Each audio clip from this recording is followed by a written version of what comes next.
Conference ही जम्मू कश्मीर के मुस्तकबिल को बचाएगी। अब अगर कोई जमात है जिस जमात से कोई उम्मीद और तवक्का वाबस्ता है, वो जमात नेशनल कॉन्फ्रेंस है।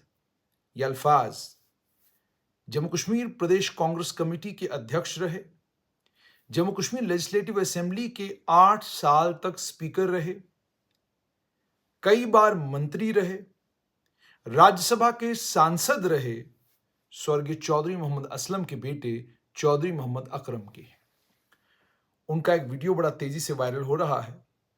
उस वीडियो का एक पोर्शन कुछ लोगों ने काट कर सोशल मीडिया पर शेयर करना शुरू किया है और उस वीडियो के उस पोर्शन में वो ये कहते हुए नजर आ रहे हैं कि बीजेपी और कांग्रेस में कोई फर्क नहीं है, मैं कांग्रेस में रहकर आया हूं और मैं अब आपको ये बताना चाहता हूं कि अगर इस रियासत को कोई, इस केंद्र शासित प्रदेश को, इस यूनियन टेरिटरी को अगर अब कोई बचा सकता है तो वो सिर्फ नेशनल कॉन्फ्रेंस है। पहले आप जरा ये उनका वीडियो सुनिए। कांग्रेस नहीं है, कांग्रेस में और बीजेपी में कोई खास फर्क नहीं है, क्योंकि अब मैं ज्यादा नहीं बोलूंगा, क्योंकि अब मतलब यहाँ का कैंडिडेट जो हमारे हैं वो कांग्रेस और नेशनल कॉन्फ्रेंस के मुश्तरका है। इसलिए मुझे जब उस दिन 30 तारीख को फारूक अब्दुल्ला साहब ने फोन किया, मैं किसी जगह जा रहा था तो उन्होंने कहा भाई आप, मैं उमर साहब को आपके घर भेज रहा हूँ, आप हमारे साथ ज्वाइन हो जाइए। मैंने कहा जनाब यहाँ आने की जरूरत नहीं है, मुगल रोड बंद है, मैं खुद ही आ जाऊँगा। फिर ईद वाले दिन फिर उन्होंने मुझे कहा, तो उन्होंने दिन मुकर्रर किया, तो हम चले गए, तो जाके इंशाल्लाह ताला नेशनल कॉन्फ्रेंस में ज्वाइन होकर मैं आ गया। क्योंकि नेशनल कॉन्फ्रेंस, जैसे मैंने कहा, इसके बगैर जम्मू कश्मीर को बचाने वाली कोई जमात नहीं। ये नहीं कि आज मैं नेशनल कॉन्फ्रेंस में आया, मैंने कांग्रेस को भी देखा, पीडीपी का तो आपके सामने है। पीडीपी किसने लाई? वो कांग्रेस ने लाई। क्यों? मरहूम जनाब मुफ्ती साहब, अल्लाह उनका दर्जा बुलंद करे, अच्छे आदमी थे, उन्होंने स्टेज कांग्रेस का रखा, लेकिन नेशनल कॉन्फ्रेंस के मुतबादिल जमात खड़ी करना हुई कि नहीं हुई जी? और फिर नेशनल कॉन्फ्रेंस इसने तो सुन लिया आपने, ये अल्फाज चौधरी मोहम्मद अकरम के हैं। कौन चौधरी मोहम्मद अकरम? मैंने ऑलरेडी आपको तफसील बता दी कि जिनके अब्बा मरहूम कांग्रेस के कद्दावर लीडर थे, जम्मू कश्मीर प्रदेश कांग्रेस कमेटी के वो प्रेसिडेंट रहे हैं और उसके अलावा जम्मू कश्मीर के एक बहुत इंपॉर्टेंट सियासतदान आते सुरनकोट से थे। 1966 में उन्होंने इलेक्शन लड़ने शुरू किए और अपनी आखिरी सांस तक जम्मू कश्मीर की सियासत का एक अहम रुकन बनकर रहे। उनकी वफात के बाद उनके बेटे ने जब इंतखाबात में हिस्सा लिया, वो जीते, जीतने के बाद वो एमएलए बने।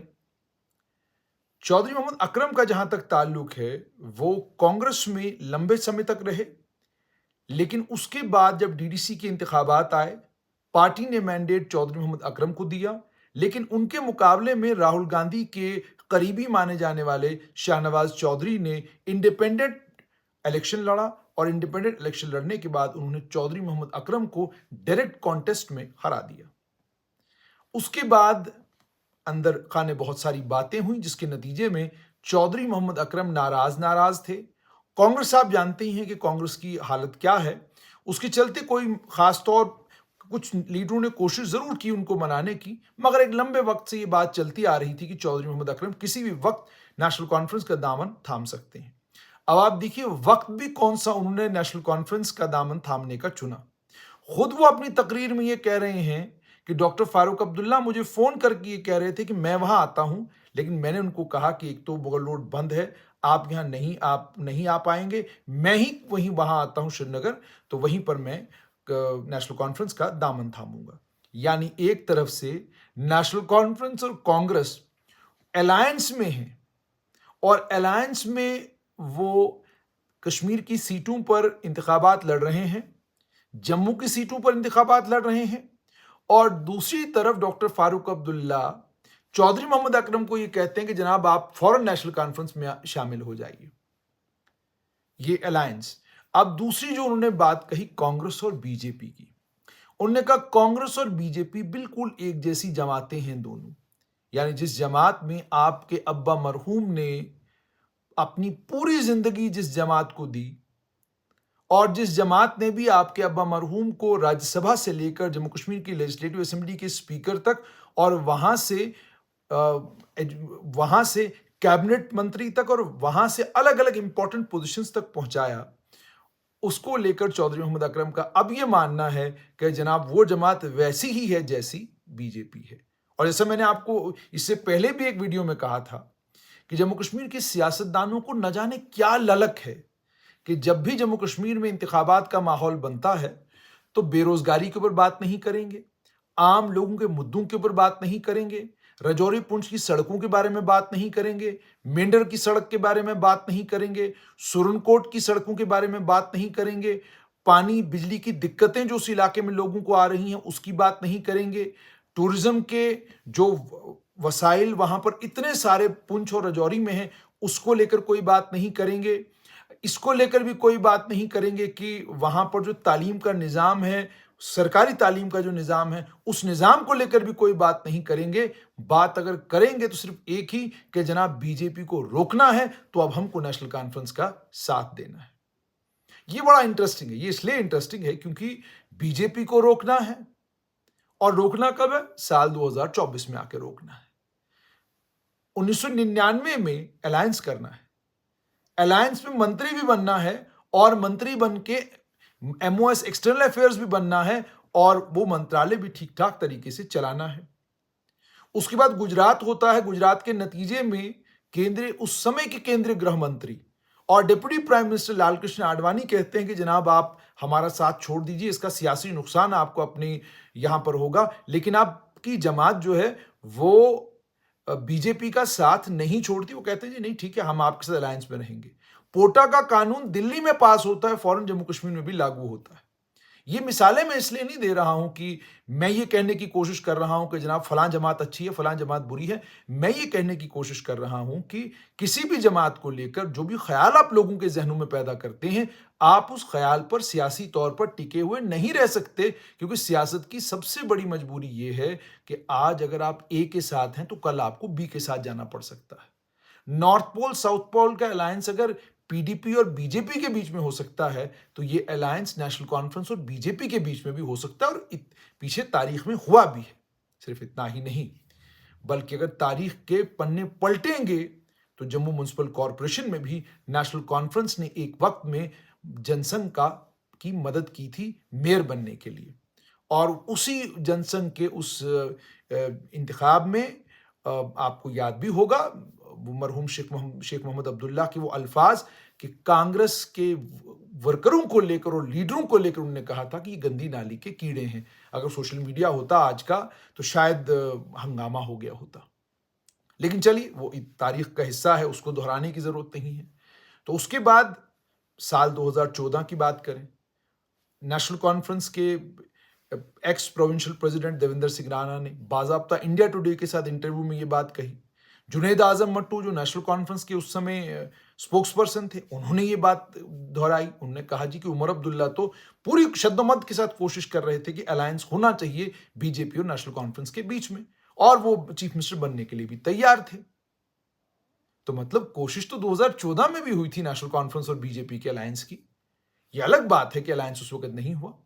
और ये कौन सी बीजेपी थी? ये प्राइम मिनिस्टर नरेंद्र मोदी और होम मिनिस्टर अमित शाह वाली ही बीजेपी थी जिसके साथ 2014 में नेशनल कॉन्फ्रेंस अलायंस करने जा रही थी। और ये वही बीजेपी है जिसको लेकर आपने कई बार उमर अब्दुल्ला को यह बयान देते हुए सुना है कि हमने जिस बीजेपी के साथ अलायंस किया था वो अटल बिहारी वाजपेयी की बीजेपी थी। हमने मोदी या अमित शाह की बीजेपी के साथ कोई अलायंस नहीं किया, लेकिन आपने करने की कोशिश की थी। ये आपके ही दाएं बाएं वाले लोग जो आपके साथ चलते थे वो बताते थे। अब आज उसको डिसमिस किया जाएगा क्योंकि जुनैद आजम मट्टू अब अपनी पार्टी में है, तो उन्हें कहा जाएगा कि देखिए ये तो बीजेपी की बी टीम है।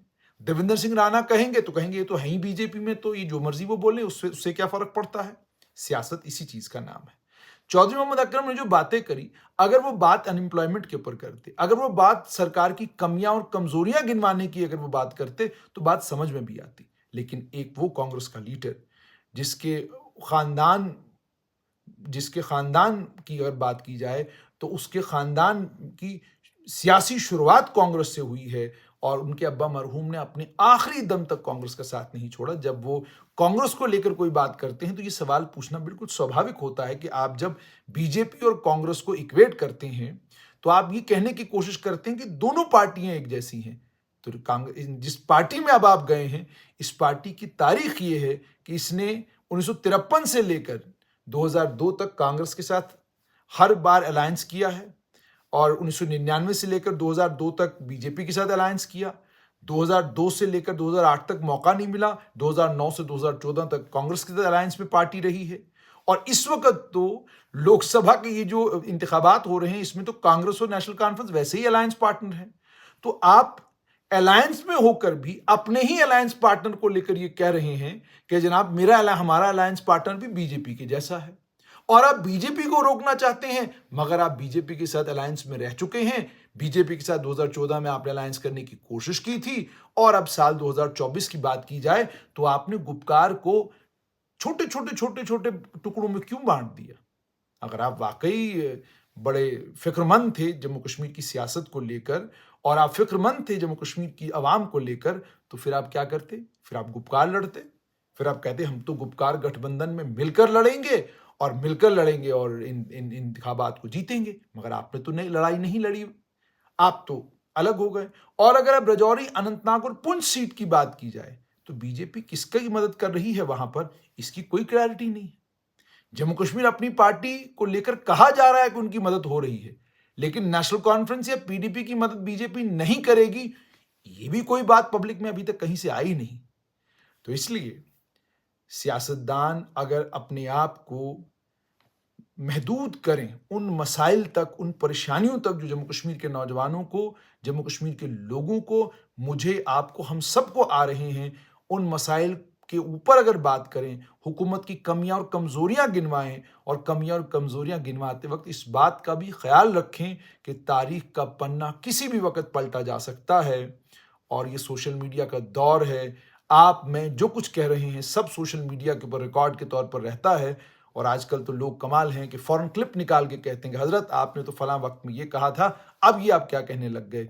तो सोशल मीडिया के दौर में जब भी आप कोई कमेंट्री करें तो कमेंट्री करते वक्त इस बात का ख्याल रखें कि ये सब रिकॉर्ड में है और कल मान लीजिए हवा इधर की उधर हुई या उधर की इधर हुई तो आपके लिए बहुत सारे सवालों का जवाब देना खास तौर पर अपनी कॉन्स्टिट्यूंसी में मुश्किल होगा। और ये भी रोज़ रोशन की तरह आया है कि कांग्रेस से चौधरी मोहम्मद अकरम ने कांग्रेस को क्यों छोड़ा, नेशनल कॉन्फ्रेंस में क्यों गए, ये भी एक अलग कहानी है, अलग दलील है।